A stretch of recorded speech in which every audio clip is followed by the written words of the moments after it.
my crafty peeps, it's Cheyenne from ecdesignstudios.com. We're going to be making a card today featuring the Holly Jolly Layers stamp set. Now this stamp set, along with the Cozy Critters, is from the holiday catalog. They are hostess sets. You can purchase these sets using your Stampin' Rewards, and you start earning Stampin' Rewards on any order over 150. This is a really nice set. I like it. It coordinates with the layering circles, ovals, squares, and it's a nice set. Like, there's something a little bit elegant about it, and it's simple. You can pull together cards really fast and make them as quick and easy or as intricate as you wish them to be. We're going to be using the Santa Claus is Coming to Town stamp today. Alright, so things we're going to need. We're going to need a fairly substantial piece of Whisper White cardstock. We're going to be stamping that image, I believe 4 times. Yes, 4 times. And cutting it out. A piece of basic black. This is 4 by 5 1/4. This is going to be our card front. I've got an A2 size card from Whisper White. So you take an 8.5 by 11 sheet of paper, cut it at 5 1/2 or 4 1/4, depending on which way you want to go with it, and then go from there. So this will actually adhere on like this, and then we'll build our card on top of this. I'm going to need some of the copper foil sheet. This was on back order, but it's back in stock. As far as I know, it's really popular. It's good stuff. Yummy, yummy. Alright, what else are we going to need? Alright, I've got a couple strips of paper from the Candy Cane Lane Designer Series paper. This is the same sheet, just cut at different widths. So one at 1.5 inches and one at 2. The size is to be determined later. And this is a piece of This Christmas Designer Series paper. You can get this in the annual catalog any time of year, and it is double-sided too. I want to use the music notes, and this is 1.5 inches wide. We're going to be using some layering ovals for this. So, alright, when I get my framelits, my layering bits, I put numbers on them so I know, which one's which, and I go, 1 is the biggest, and whatever the smallest is going to be the highest number. So, keeping that in mind, we're going to be using 8, which is the smallest oval, 5, 6, and 2, and in the scallop it'll be the third one. Again, biggest one starts at 1, smallest one is the biggest number. Alright, what else? We're going to need basic black archival ink, embossing buddy, and Versamark, because we are also going to be featuring in this video the Emerald Envy Stampin' Glitter, the Real Red Stampin' Glitter, and the copper embossing powder. So, you're also going to need your triple banner punch or banner triple punch, however they have it worded. And I find that the what size block? The E block is good for this stamp here. So let's get started, shall we? Alright, step 1, I'm going to prep my piece of Whisper White with my embossing buddy, and I'm going to stamp the oval sentiment from the Holly Jolly Layers stamp set 4 times.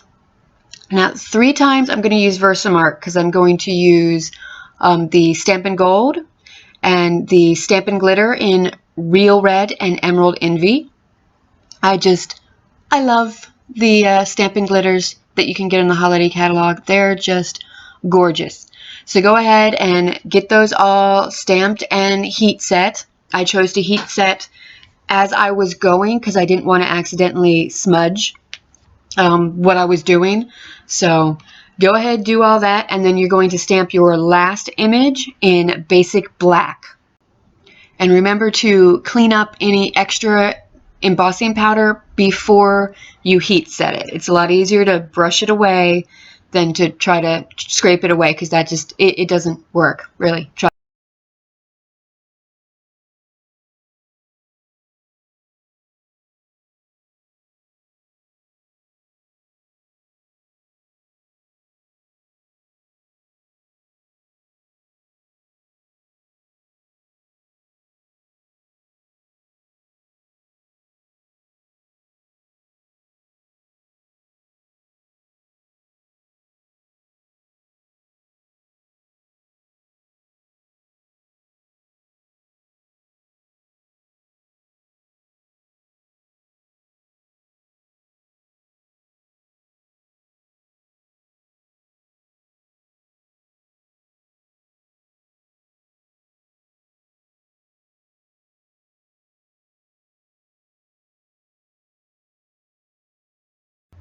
Okay, we're going to set our stamped images aside, make sure everything is dry and set before we run them to the Big Shot. In the meantime, we're going to get our triple banner punch, and we are going to punch our pieces of paper. The triple banner punch will do 1, 1.5, and 2-inch wide pieces. Just stick them in. It's got the little guards there. Make sure it hits the back of the stamp. You can flip it over to check, and it'll cut out those perfect little swallow-tailed banners. Now, next thing, we're going to pull out that Big Shot and we're going to get to cutting. I'm using the precision base plate over top of the magnetic base plate. Precision base plate, you do not need a cutting plate on the bottom that acts as your cutting plate. So the biggest oval that I'm going to use, I'm using with the copper foil paper, and it's gorgeous.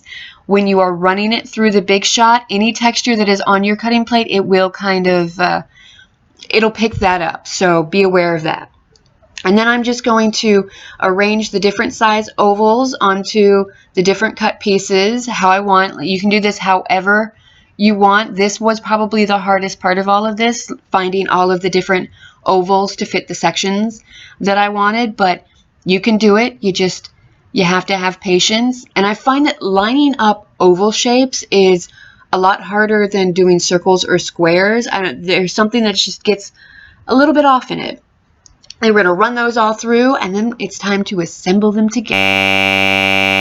I'm using a combination of dimensionals and snail adhesive to put my layers together. I think it's wonderful. We're going to pop that right over the copper foil, and then it's time to put it all together on our background.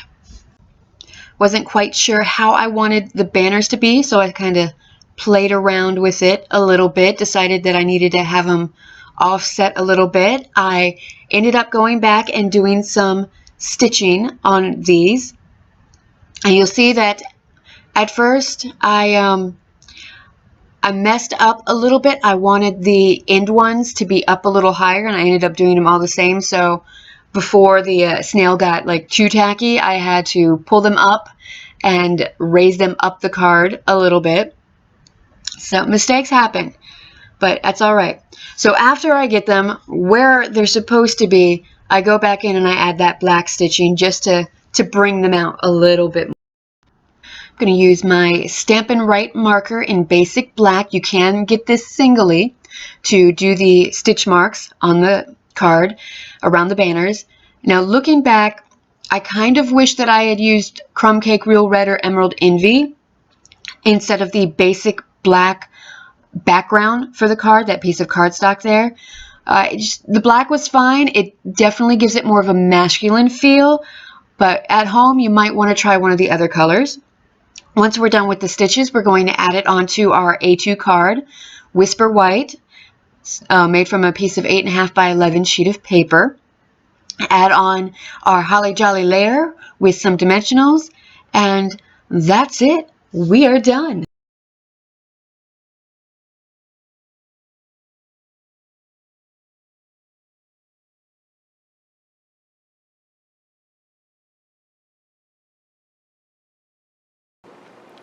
So here's the finished card. I'm really happy with the way it turned out.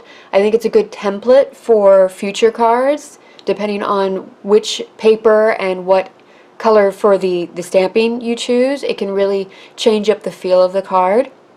I really like this one. I think maybe next time I wouldn't use the black background, but I don't know. It's still good. You know, maybe add a ribbon up here, some baker's twine. I don't know. I have a hard time knowing when to stop, when enough is enough, because, you know, I'm more of a collage type artist.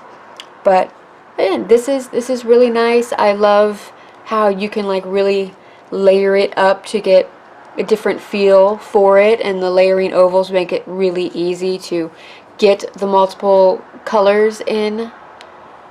And I love the Stampin' glitter. Like that's so much fun. It's still a mess. Working with glitter is always a mess to a certain extent because glitter doesn't like to stay where it's put. And that copper, the copper foil and the copper emboss, like that is gorgeous. Because you know Santa's sleigh is in copper. Oh, that's a good one. There we go. Bling it up. But alright, I'm going to end this video now before it starts getting really weird. Thank you so much for watching. If you liked what you saw, please remember to like and subscribe. If you're already a subscriber, thank you. Nice to see you again. Alright, full list of products that I used will be in the coordinating blog post. The link to that will be in the description bar below. Go ahead and wander over there and take a look at the gallery that I've put together. That will link directly to my online store if you choose to purchase anything. Thank you again, and happy crafting!